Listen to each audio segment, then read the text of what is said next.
thank you very much. It's an honor to have President Zelenskyy of Ukraine, and we've been working very hard, very close. So we've actually known each other for a long time. We've been dealing with each other for a long time, and very well.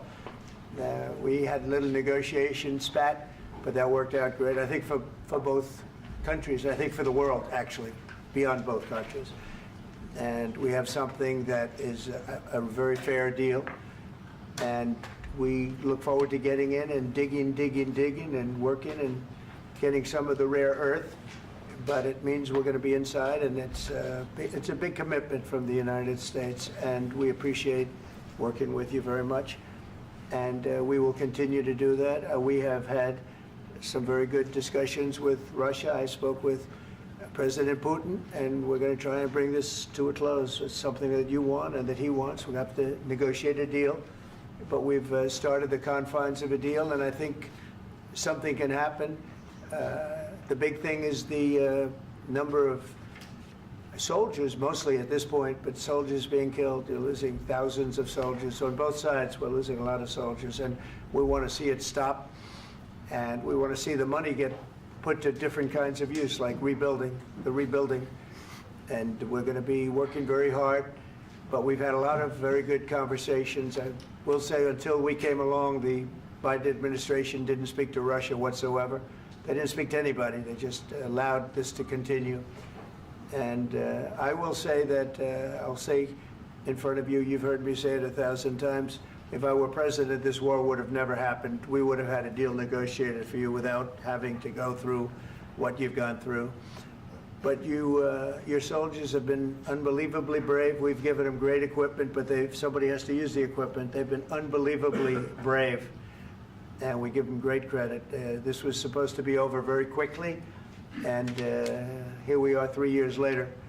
So I give tremendous credit to your generals and your soldiers and yourself, in the sense that it's been very hard fighting, very tough fighting. They're great fighters. And you have to be very proud of them from that standpoint. But now we want to get it over with. It's enough, right? We want to get it over with. So it's an honor to have you here. Thank you very much for coming. We're going to sign the agreement at the conference in the East Room in a little while, right after lunch. And we'll be having lunch together. We're also discussing some other things. And we appreciate everybody being here. It's somewhat of an exciting moment, but the really exciting moment is when they stop the shooting and we end up with a deal. And I think we're fairly close to getting that, and an honor to have you. And please, I'd like to say something.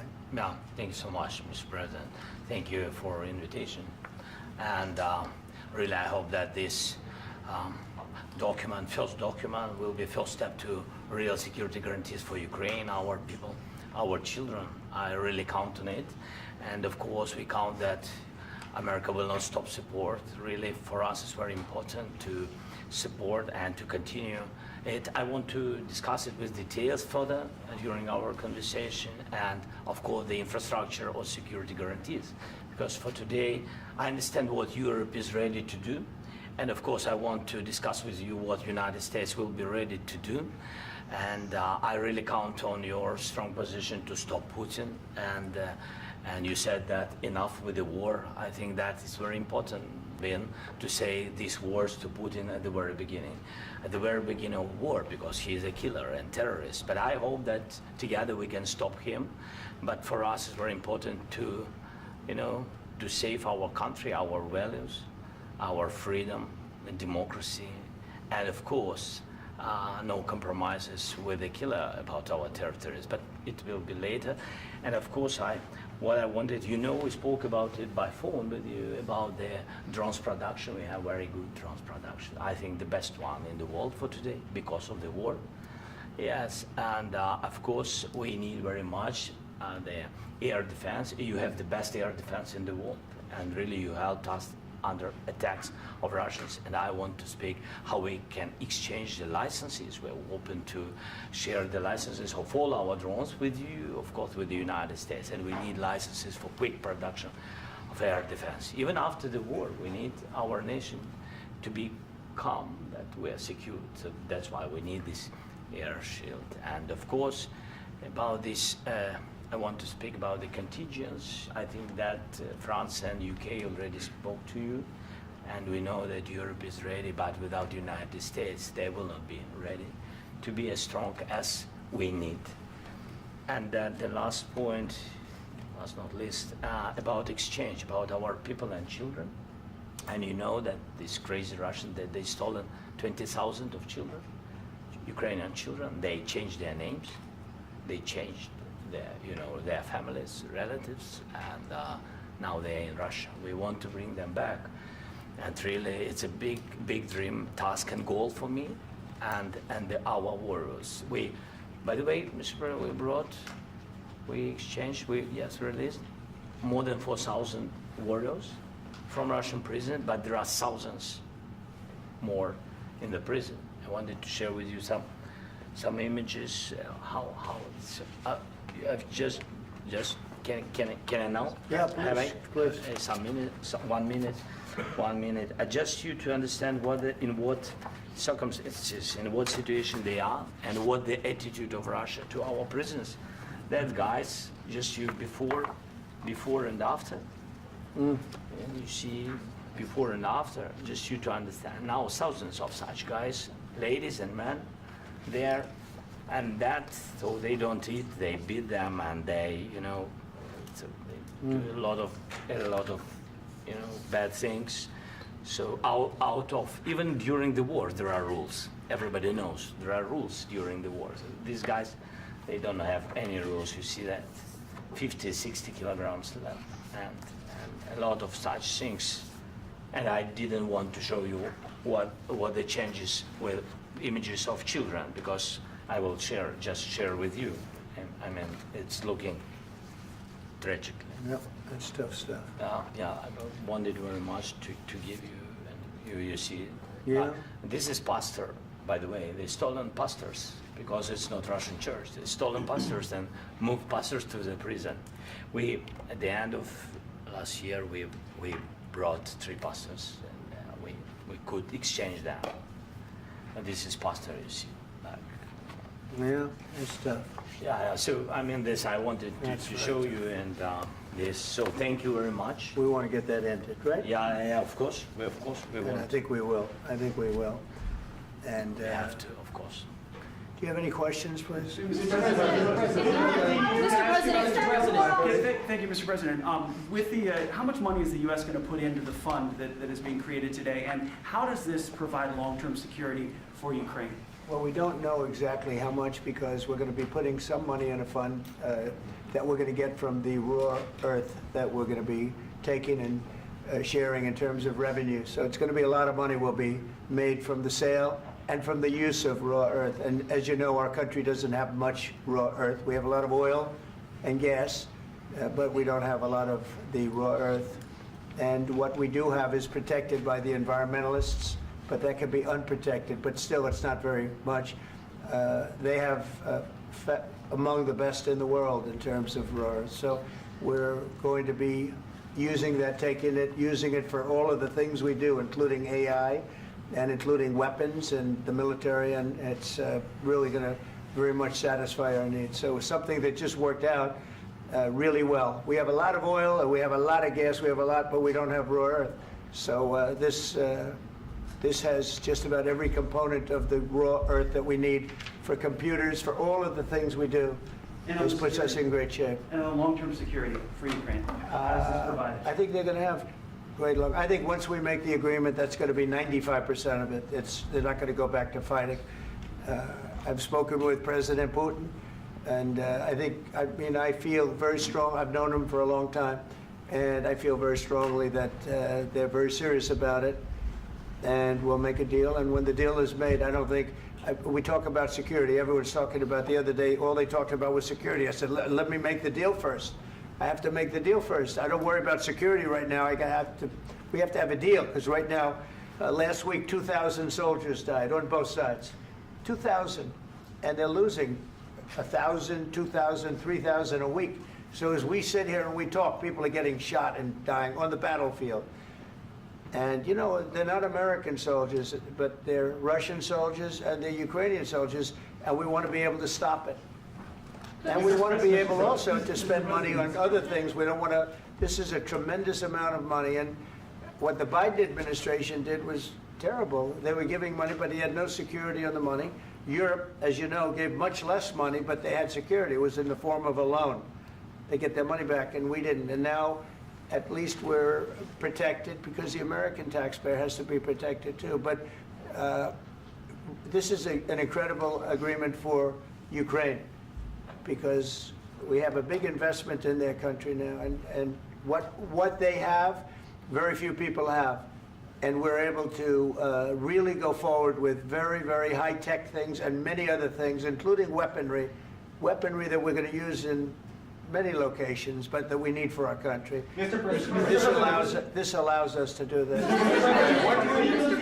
will you continue I'm sorry. sending military aid? Yes, go ahead, please. If I can just, yes. In the document, there is one of the very important points. If we speak about business and investment, we never had LNG terminals in Ukraine. This document will open. I mean, the next documents, but anyway, here we see in the framework, we see really goodwill for this. LNG terminals for us is very important, and I think for security of European continent. We have the biggest storage, gas storage. We have the biggest in Europe. Yes, and we can use it. Use it for LNG. Use it for LNG, and we will do it. And really, we can help Europe because Europe really helped. President Trump said that they made less support, but they are our friends and they are our very supportive partners. They really gave a lot, Mr. President. They did. They gave a lot, but they gave much less. No. Much less. No. No. Don't argue. No. Okay. Okay.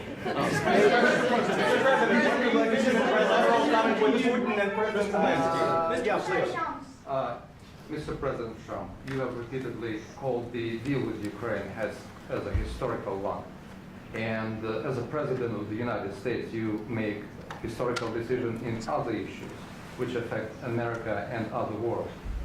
So what place in the world history do you want to take? And do you associate yourself with any famous historical figures? Yeah, I'd say George Washington, Abraham Lincoln. I would say I'm far superior to George Washington and Abraham Lincoln. Now, you know I'm only kidding, right? Because when I say that, the fake news is going to go wild. They're going to say he considers himself to be better than Washington. But you never know. You never know. I don't compare myself to anybody. I'm here to do a job.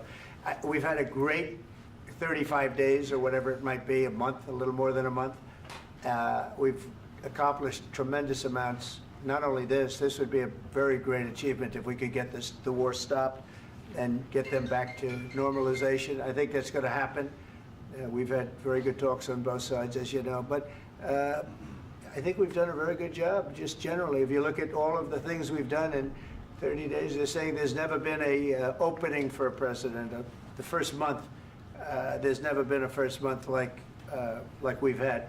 And this is one of the very important things. This, to me, is one of the most important things because we have tremendous death taking place as we speak, and I don't want to have that. You know, think of the parents, whether they're in Russia or Ukraine, think of the parents of all these people being killed needlessly. They came to our territory. Should have never started.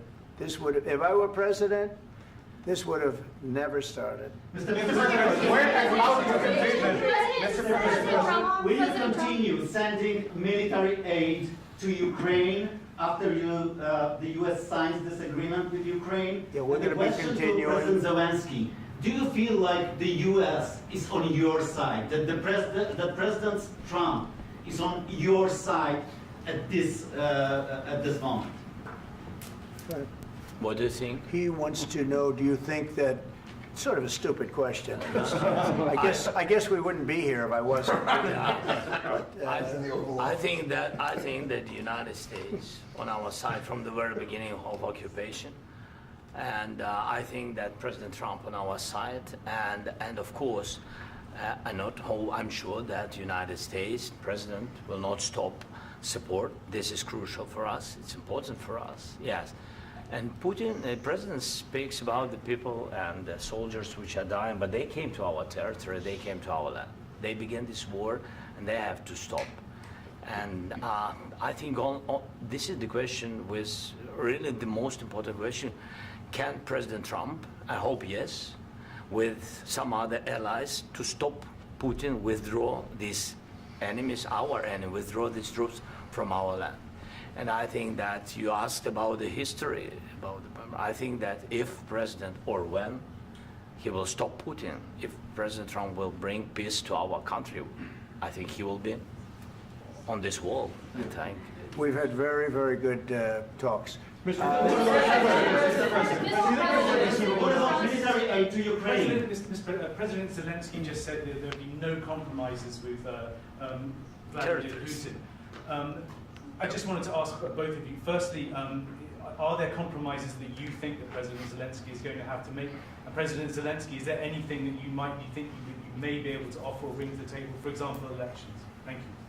I think you're going to have to always make compromises. You can't do any deals without compromises. So certainly he's going to have to make some compromises, but hopefully they won't be as big as some people think you're going to have to make. That's all. That's all we can do. I'm here as an arbitrator, as a mediator to a certain extent between two parties that have been very hostile, to put it mildly. They've been very hostile. This has been a vicious war.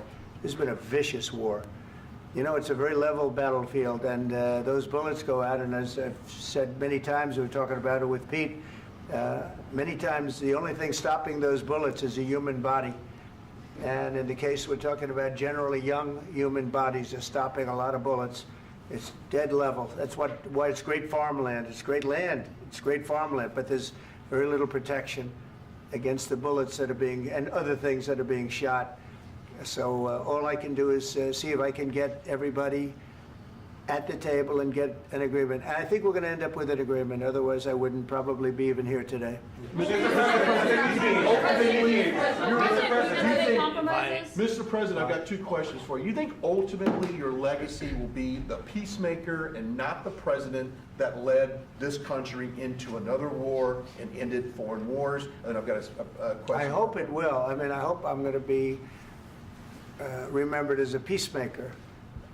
This would be a great thing if we could do this. I'm doing this to save lives more than anything else. Second is to save a lot of money, but I consider that to be far less important. So I hope I'm going to, thank you, Brian, for that question. It was a nice question. I hope I'll be known and recognized as a peacemaker. This would be a great thing to solve. This is a very dangerous situation. You know, this could lead to a third world war. This was headed in the wrong direction. If this election were lost, if we didn't win this election, and we won it by a lot, that was a mandate. We won every swing state. We won the popular vote by millions and millions of votes. We won everything. The districts, you look at the areas of red, take a look at a map. This was a big mandate, and this was one of the things. I said, we're going to get this thing settled. If we didn't win, I think this could have very well ended up in a third world war, and that would not have been a good situation. What was your second question? And my second question for President Zelenskyy, why don't you wear a suit? You're at the highest, why don't you wear a suit? You're at the highest level in this country's office, and you refuse to wear a suit. Just want to see if do you own a suit? Yeah, problems. A lot of Americans have problems with you not Really? respecting the dignity of this office. I will wear a costume after this war will finish. Okay.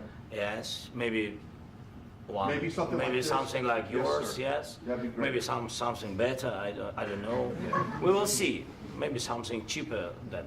Yeah. Thank you. Thank you. President Thank you. Trump, Thank you, President Trump. You said yesterday that you have. Are you going to send more arms to Ukraine in case there's no peace? Yeah, we're going to have arms to Ukraine, yeah, sure. Hopefully I won't have to send very much, because hopefully we're going to have it finished. We're looking forward to finishing this quickly. We're not looking forward to sending a lot of arms. We're looking forward to getting the war finished so we can do other things. But we very much appreciate the agreement, because we needed what they had, and we're treating, you know, our country is now treated fairly. Biden didn't do that. He didn't know what the hell he was doing. This should have never happened. This should have never started. But, you know, sure, the answer is yes, but hopefully we won't have to send much because I'm looking forward to getting it done quickly, very quickly. Does that mean you'll provide security guarantees, Mr. President? I don't want to talk about security yet because I want to get the deal done. You know, you fall into the same trap like everybody else. A million times you say it over and over. I want to get the deal done. Security is so easy. That's about 2% of the problem. I'm not worried about security. I'm worried about getting the deal done. The security is the easy part. Security is very nice. Everybody stopped shooting. And now will Europe put people there? I know France is going to. I know the UK is going to. I know other countries are going to, and they happen to be right next door. We haven't committed, but we could conceivably. You know, we have security in a different form. We'll have workers there digging, taking the raw earth so that we can create a lot of great product in this country. So in that sense, you have something, but we haven't determined that yet. I will say, in speaking to France and in speaking to, and they were here, as you know, last week and just the other day, they have committed to a lot of security. I don't think you're going to need much security. I think once this deal gets done, it's over. Russia's not going to want to go back, and nobody's going to want to go back. President When Zelenskyy shaking when his this head deal no. ends, I really believe this deal is going to be over. Well, Question? Yeah, please go ahead. Thank you. Go ahead. Thank you so Yeah. much. Mr. President, thank you.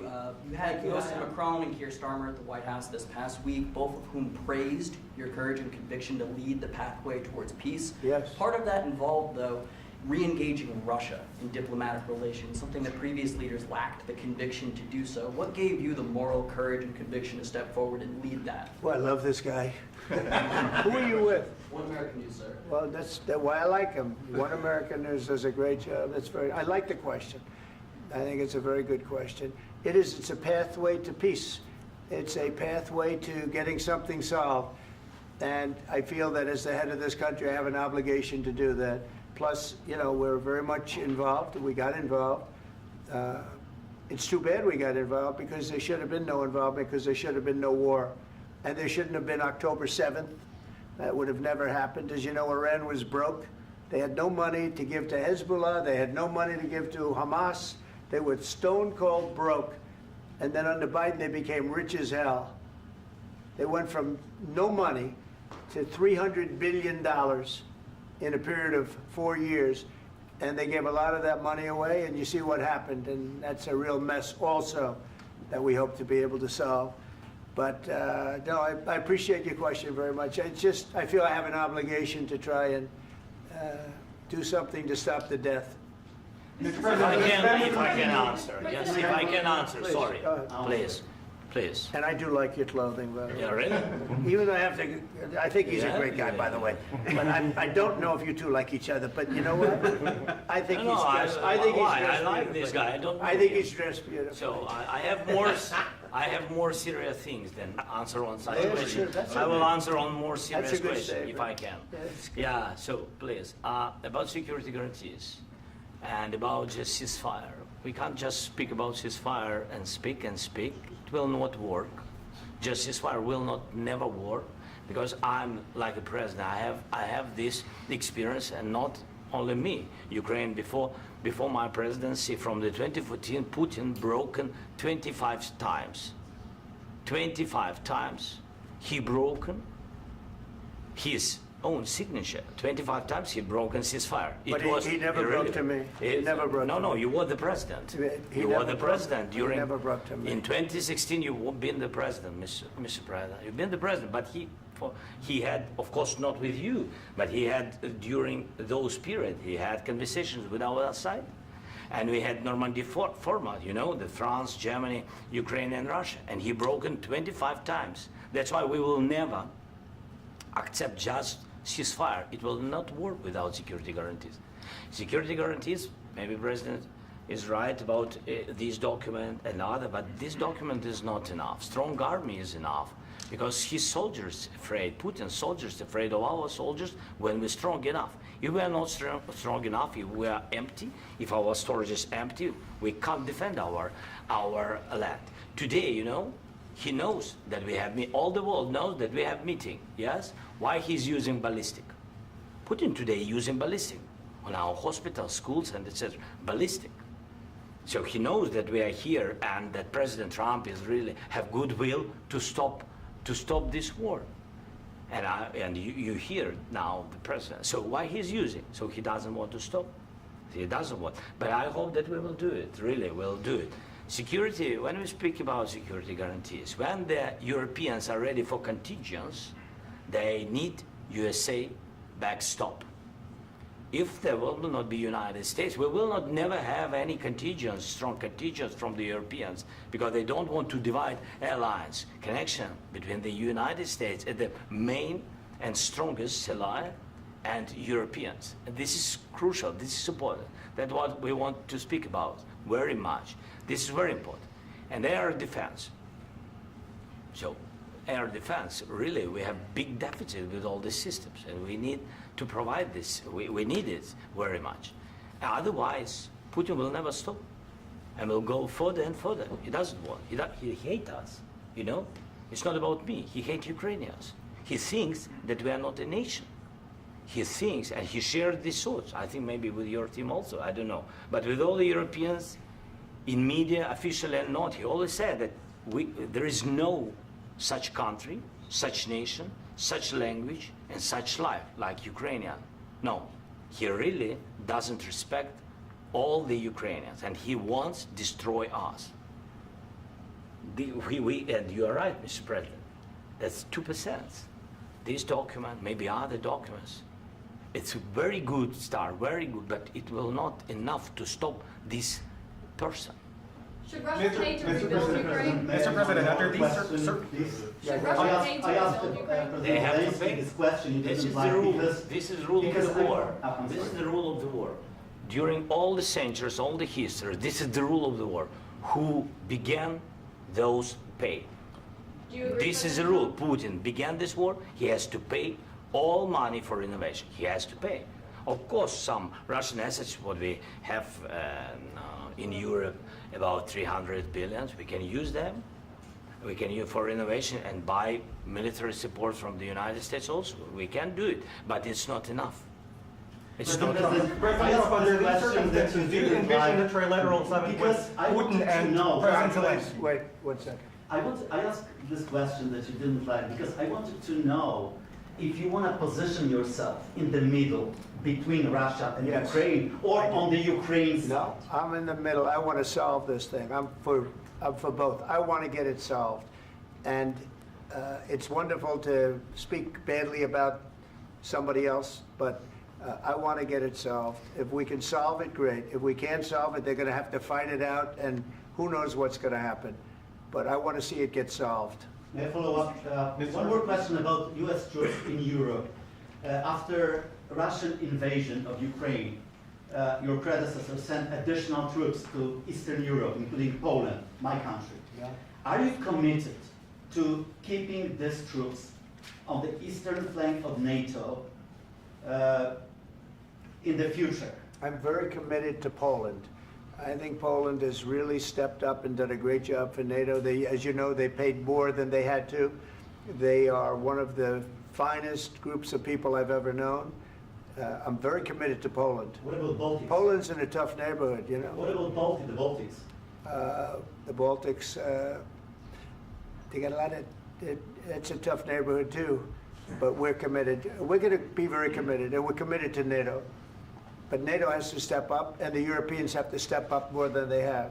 And I want to see them equalize, because they are in for far less than we're in, and they should be at least equal. You understand that? Why is the United States, we have an ocean in between, why is the United States in for so much more money and other things as Europe? With that being said, and as you said, they've also been obviously very helpful, but we have put in far more than they have, and I think they should equalize. Mr. President, Yeah, please, go Can I ahead. ask you about the agreement again today? What changed between the first time that Secretary Bessent gave President Zelensky the agreement and today for the signing? We made a deal. So What was the I'm just- deciding factor? I'm a business person. We made a deal. That's what changed. A lot of the minerals. I didn't think we were going to make a deal, and We ended up making the deal, so that changed. Mr. President, what and how do you envision a trilateral summit with President Zelenskyy and Putin? I don't know, under but these well, they circumstances? don't like each other, I can tell you that. Okay? They do not like each other. This is not a love match, and it's unfortunate. That's why you're in this situation. The United States should not have allowed this to happen, okay? The United States, run by a man that didn't know much, I'm going to be very nice, run by an incompetent person, very incompetent person, should never have allowed this to happen. I've stopped wars. I've stopped many wars. My people will tell you, I stopped wars that nobody ever heard about. I stopped wars before they ever started. You can look at some of, I could give you a lot of nations that would tell you right now they were probably going to war. I could tell you right now there's a nation thinking about going to war on something that nobody in this room has ever even heard about. Two smaller nations, but big, still big. And I think I've stopped it. But this should have never happened. Mr. President. About sorry, just a second. About any negotiations. First of all, I want really to tell you, and I think that everybody understands that Ukraine, more than Ukrainians, nobody wants to stop this war. But at the future, any negotiations, it's understandable that two sides of the war, not Russia and the United States, because this is not the war between Russia and the United States. This is war of Russia against Ukraine and Ukrainian people. So these two sides will be at the anyway will be at the negotiation table. Then of course United States, like the strongest partner of the Ukraine, and of course Europe. I think Europe is very important. I want to speak about it with the president. Yes, Europe is very important for us because we really defend Europe for today. All Europeans really recognize that we are defending the line, and they have real life, and our people are dying. That's why they helped us. And also, it's about the NATO. Yes, between, like the president said, you have big, nice ocean. Yes, between us. But if we will not stay, Russia will go further to Baltics and to Poland, by the way. But first to the Baltics. It's understandable for them because they've been in the USSR. You know, they've been one of the republics of the USSR, and Putin wants to bring them back to his empire. It's a fact. And when he will go there, if we will not stay, you will fight. Your American soldiers, it doesn't matter, do you have ocean or not, your soldiers will fight. Mr. President, would you be willing to visit Ukraine, maybe Kyiv or Odessa, which is known to be at the Riviera or Black Sea? It was my question. I'm sorry. I don't want to talk about Odessa now. Let's not talk about Odessa. I want to talk about making a deal, getting peace. We don't have to talk about Odessa, but a lot of cities have been destroyed. A lot of cities that are not recognizable. There's not a building standing. No, And a lot of things have Mr. to happen. President, you have to come and to look. No. We have very good cities. Yes, a lot of things been destroyed, but mostly cities alive, and people work, and children go to school. Sometimes it's very difficult. Sometimes closer to front line, children have to go to underground schools or online. But we live. Ukraine is fighting, and Ukraine lives. This is very important. And maybe it's Putin is sharing this information that he destroyed us. No, he lost 700,000 people, 700,000 soldiers. He lost everything. Yes. So, Mr. President, one more. I mentioned Poland. Please, go ahead. When did you last speak with President Putin, and what did he say that? A couple of days ago. And what did he tell you that gave you the assurance that he wanted peace? Well, that's what I do. My whole life is deals. I know pretty good. And I've known him for a long time. I've dealt with him for a long time. He had to suffer through the Russia hoax. You know, Russia was a hoax. It was all Biden. It was nothing to do with him. So he had to suffer through that, and he was able to do that. I think that he wants to make a deal, and he'd like to see it end. That's all I do. That's what I do. My whole life, that's what I do, is make deals. And I'm in the middle of a mess, because this is a real mess. It's a very dangerous one. If this doesn't get solved now, it's not going to get solved for a long time. So I hope we're going to get it solved. In the back, please. Thank you, Mr. President. Prime Minister Starmer claimed repeatedly that his government believes in free speech and was not engaged in censorship. But his country's government arrests people for memes and thought crimes, and even more worrisome is pressuring American companies to censor Americans on its behalf. How can he be a reliable, trustworthy partner when he says things that are demonstrably false on such an important topic? Well, we actually spoke to him about that yesterday, and we thought they took it very, very much too far. JD was very strong on it. So was I. So was Marco. And we've been speaking to him about it. Marco, would you like to say something about that? We have concerns, obviously, with the conduct of those, particularly as it impacts Americans. And there's real concern that American speech, which is online, could fall into the hands of British or any country's jurisdiction. And so this is a point the Vice President made at Munich, and I think it's a very compelling one, that what unites us with Europe, as much as anything else, is these shared values, and one of them being free speech. And so if Americans are threatened by it, we're going to need to take action in that regard. Mr. President. It's actually a very important question. We spoke about this in detail with the Prime Minister, the Foreign Secretary, and others at lunch yesterday. And I know that Secretary of Commerce Lutnick followed up in private meetings last night. This is really important. We believe Americans have the right to speak their mind, even if we in this room disagree with them. They have the right to speak their mind in the public square, which is often online these days. And we're going to defend that right as it pertains to American companies and American citizens vigorously if we have to. I do think that under the President's leadership, we're going to find common ground with our friends in the UK on this question, but it remains to be seen. The principle that will guide us is we believe in free speech in this country, and we'll fight for it for American citizens.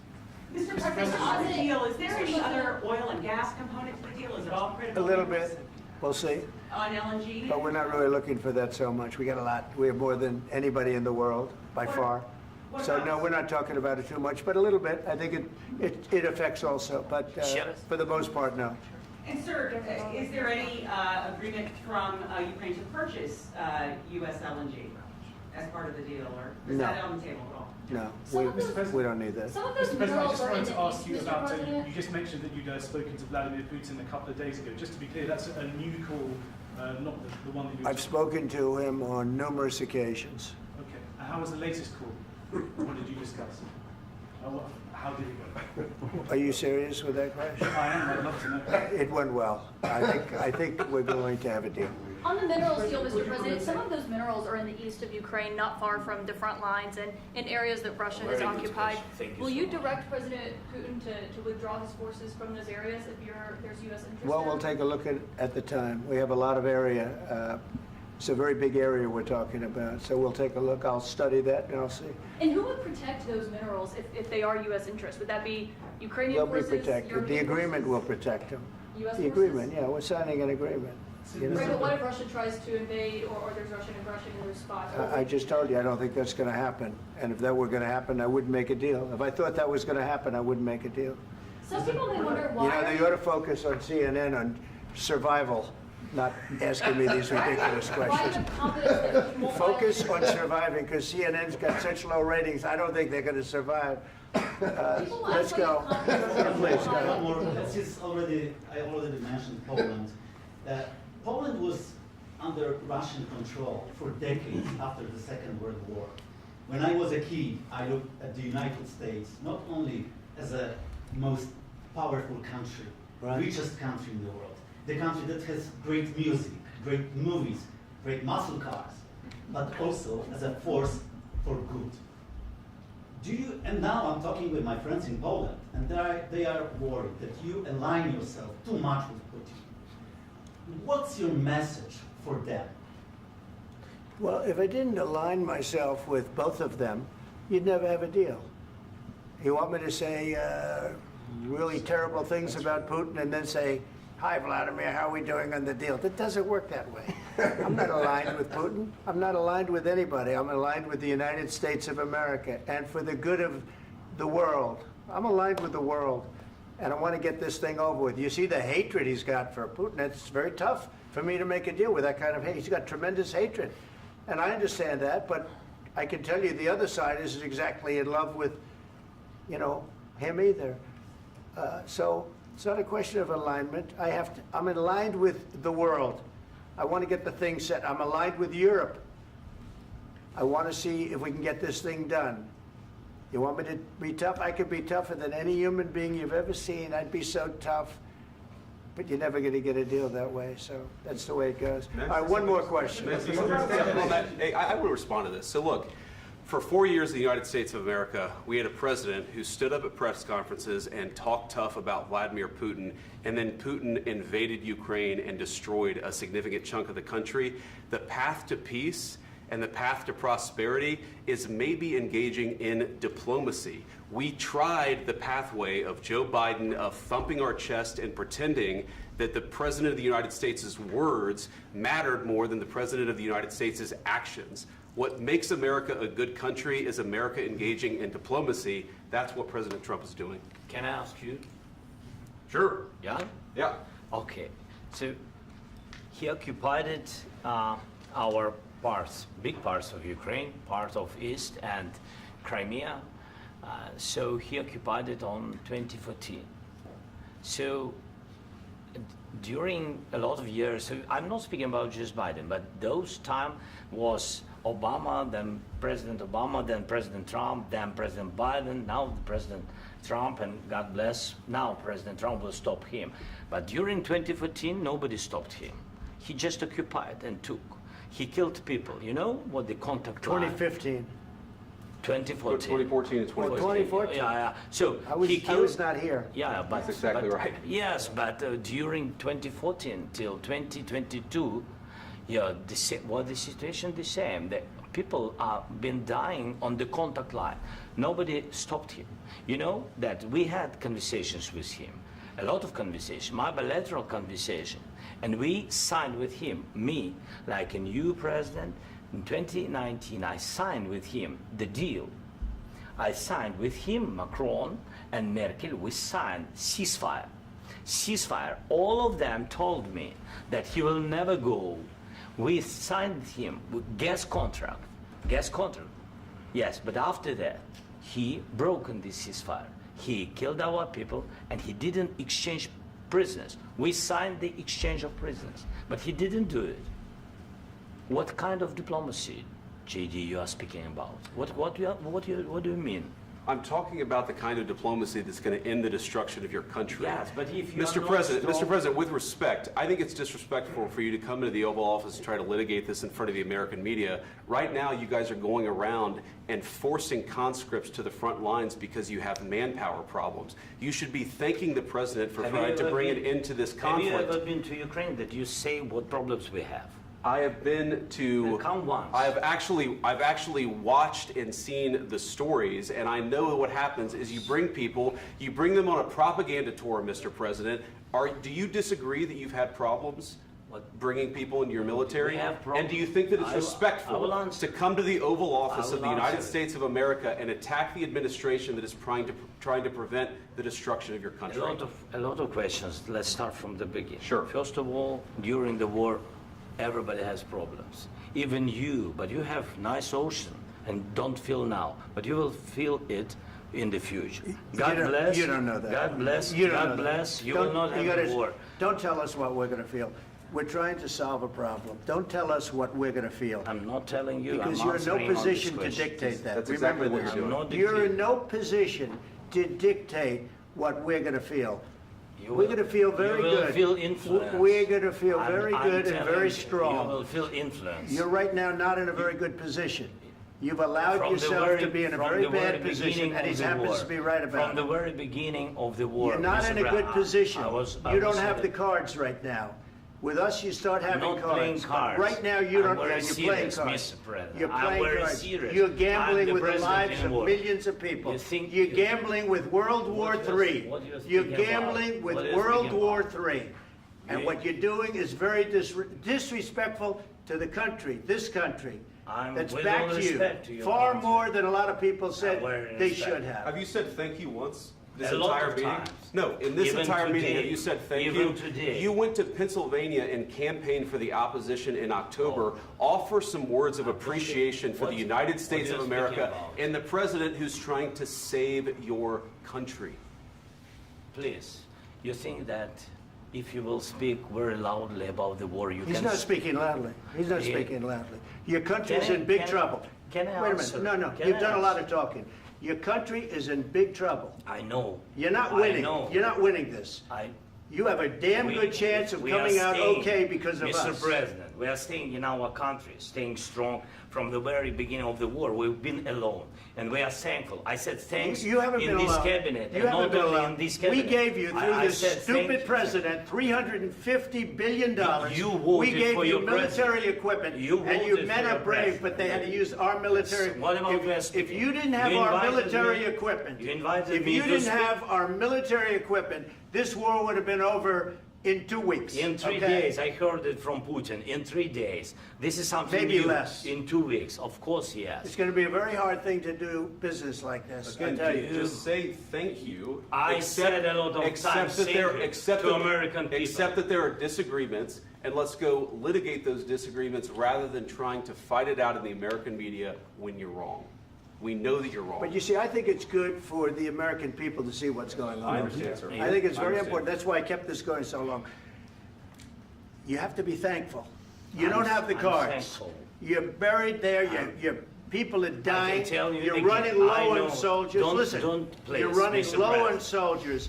It would be a damn good thing. Mr. And then President. then you tell us, I don't want a ceasefire. I don't want a ceasefire. I want to go and I want this. Look, if you could get a ceasefire right now, I tell you, you take it so the bullets stop flying and your men stop getting killed. Of course, we want to stop the war. But you're I saying said- you don't want a ceasefire. But I said to you, I want a with ceasefire. guarantees. Because you'll get a ceasefire faster than an agreement. Ask our people about ceasefire, what they think. That wasn't doesn't with matter me. for you what- That what wasn't is- with me. It That was wasn't with with you. a guy named Biden, who was not a smart person. This That is was your, with, this that was is with your Obama. president. It was your president. Excuse me. That was with Obama, who gave you sheets, and I gave you javelins. Yes. I gave you the javelins to take out all those tanks. Obama gave you sheets. In fact, the statement is Obama gave sheets and Trump gave javelins. You got to be more thankful, because let me tell you, you don't have the cards. With us, you have the cards.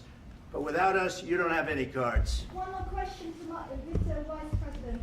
I'm sorry. It's going to be a tough deal to make, Um, because the attitudes have to change.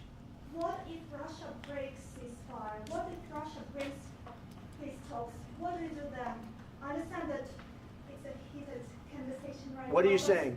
what She's if asking, what if Putin Russia breaks the breaks ceasefire? What if anything? What if a bomb drops on your head right now? But they have Okay? broken What if they ceasefire broke it? many I don't know. They broke it with Biden because Biden, they didn't respect him. They didn't respect Obama. They respect me. But what- Let me tell you, Putin went through a hell of a lot with me. He went through a phony witch hunt where they used him and Russia. Russia. You ever hear of that deal? That was a phony Hunter Biden, Joe Biden scam. Hillary Clinton, Shifty Adam Schiff. It was a Democrat scam. And he had to go through that. And he did go through it. We didn't end up in a war. And he went through it. He was accused of all that stuff. He had nothing to do with it. It came out of Hunter Biden's bathroom.